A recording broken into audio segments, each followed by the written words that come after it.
आता जी कलाकार भरपूर आहेत ते डायरेक्ट सिरियलमध्ये काम करतात आणि त्यांना वाटतं की आपण भरपूर मोठे कलाकार झालो आहोत. हे चुकीचं आहे.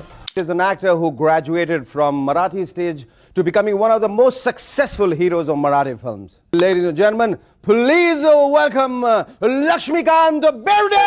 तुमची आणि लक्ष्मीकांत बेर्डेची जोडी काय सुंदर होती. तुझं नाव काढतात अजूनही. टॉप हिरो होणं मराठी चित्रपट सृष्टीतला. 22 मुलींना त्यांनी इंट्रोड्यूस केलं प्रत्येक सिनेमात. लक्ष्मीकांत पांडुरंग बेर्डे म्हणजेच आपला लक्ष हे नाव जरी कानी पडलं की आपल्या मनामध्ये खंत निर्माण होते. ती खंत म्हणजे की आपला लक्ष आपल्यामध्ये नाही. लक्ष्मीकांत बेर्डे म्हणजे अनेक रसिकांचं तैतच होतं. आपल्या मनामध्ये दुःख साठवून अनेक रसिकांना हसवणारा हा महाराजा, मराठीचा नटसम्राट. मी आलो, मी पाहिलं, मी लढलो आणि जिंकून घेतलं सारं या गाण्याप्रमाणेच आपल्या लक्षाने अनेक मराठी सिनेमा आणि हिंदी सिनेमावर आपलं अधिराज्य गाजवलं आणि आपलं नाव कायमस्वरूपी सिनेमावर टिकवून ठेवलं. जीवनाचा खरा अर्थ सांगणारे असेही बनावबनव्या सिनेमातील एक गीत अशोक सराफ, सचिन पिळगावकर आणि लक्ष्मीकांत बेर्डे या तिघांचा संगम असणारे गीत किती आले किती गेले भले मोठे शाणे झाले या गीताने मात्र अनेक मराठी रसिकांना रडवले सुद्धा आणि अनेक मराठी रसिकांना कसे जगावे हे शिकवले सुद्धा.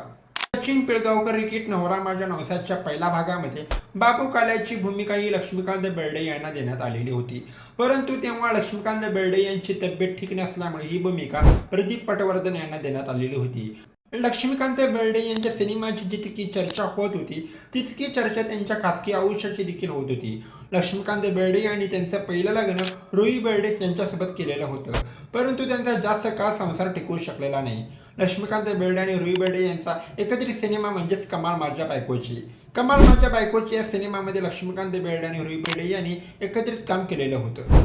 त्यानंतर लक्ष्मीकांत बेर्डे यांचं प्रेम मराठी अभिनेत्री प्रियावरती चढलेलं होतं. प्रिया आणि लक्ष्मीकांत बेर्डे हे लिव्हिंगमध्ये राहत होते. त्याच दरम्यान लक्ष्मीकांत बेर्डे यांची पहिली बायको रुई बेर्डे यांचा कॅन्सरच्या आजाराने त्यांचा मृत्यू झालेला होता. नंतर लक्ष्मीकांत बेर्डे यांनी प्रिया बेर्डेशी लग्न केलेले होते. 1983 वर्ष लक्ष्मीकांत बेर्डे यांच्यासाठी अत्यंत महत्त्वाचं होतं. तिरुतिरू या नाटकानंतर लक्ष्मीकांत बेर्डे यांचं शांतेचं काटे हे नाटक चालू होतं. शांतेचं काटे या नाटकाला अनेक लोकांनी मात्र डोक्यावरती घेतलेलं होतं. शांतेचं काटे या नाटकामुळेच लक्ष्मीकांत बेर्डे यांना पहिला मराठी सिनेमा भेटलेला होता. 1984 साली आलेला लेख चालली सासरला या मराठी सिनेमामुळे लक्ष्मीकांत बेर्डे यांनी खऱ्या अर्थाने पहिल्यांदा मराठी सिनेमेसृष्टीमध्ये त्यांनी पहिले पाऊल ठेवले. त्याच्यानंतर त्यांचा धूमधडाका सिनेमा अत्यंत मोठ्या प्रमाणामध्ये गाजला आणि लक्ष्मीकांत बेर्डे यांना मोठ्या प्रमाणामध्ये प्रसिद्धी मिळाली. आम्ही दोघे, राजा राणी, प्रेम करूया खुल्लम खुल्ला अशी बनवाबनवी अशा अनेक सिनेमामध्ये लक्ष्मीकांत बेर्डे यांनी अत्यंत महत्त्वाच्या भूमिका वठवल्या होता. तो काळ म्हणजे मराठी सिनेमेसृष्टीमध्ये महेश लक्षा आणि अशोक लक्षा म्हणून नावारूपाला आलेला होता. सुरुवातीच्या काळामध्ये लक्ष्मीकांत बेर्डे रेल्वे स्टेशनवरती लॉटरीची तिकीटे विकत होते. तेव्हा त्यांची भेट मनीष कोठारे यांच्या संकटात झाली आणि त्यांना अनेक सिनेमे भेटत गेले आणि आपला लक्ष सुपर हिरो झाला. एकेकाळी रेल्वे स्टेशनवरती फिरत असताना त्याच लक्षाला त्याचा फोटो एका लॉटरी तिकिटावर दिसला. एकेकाळी लॉटरी विकत असणारा लक्षाचा फोटो त्याच लॉटरी तिकिटावर गाजत होता. खरं सक्सेस म्हणजे काय याचं जिवंत उदाहरण म्हणजेच आपला लक्ष्मीकांत बेर्डे होय. 3 रुपयाच्या तिकिटावरती 3 कोटीची कमाई करणारा सिनेमा अशी ही बनावबनवी सिनेमा आज 35 वर्षाचा झाला. 80च्या दशकामध्ये इतक्या कोटीची कमाई करणं मराठी सिनेमामध्ये इतकं सोपं नव्हतं आणि अशी ही बनावबनवी सिनेमातील लक्ष्मीकांत बेर्डे यांचा डायलॉग धनंजय माने इथेच राहतात काय या डायलॉगने मात्र बारक्या ते बारक्या पोरग्याला आणि आजोबाला देखील हसलं होतं. इतकं लक्ष्मीकांत बेर्डे यांनी त्या डायलॉगमध्ये आणि त्या भूमिकामध्ये जीव ओतला होता. लक्ष्मीकांत बेर्डे यांचे शेवटचे दिवस जीवाला दुःख लावणारे होते. लक्ष्मीकांत बेर्डे यांनी शेवटच्या दिवसामध्ये मुंबई सोडून ते लोणावळ्याला राहायला आलेले होते.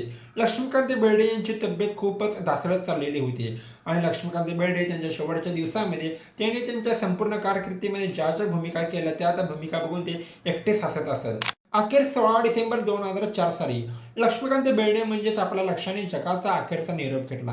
आज जरी लक्ष्मीकांत बेर्डे आपल्यामध्ये नसले तरी इतिहासातील लक्षा नावाचे सोनेरी पान नेहमीच आपल्या सोबत असणार आहे.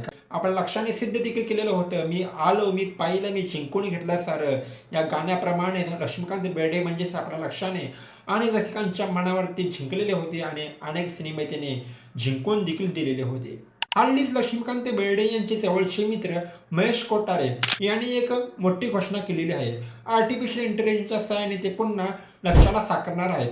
झपाटलेल्या 3 या सिनेमामध्ये पुन्हा आपल्या भेटीस लक्ष येऊ शकतो, ते पण आर्टिफिशियल इंटेलिजन्सच्या सहाय्याने.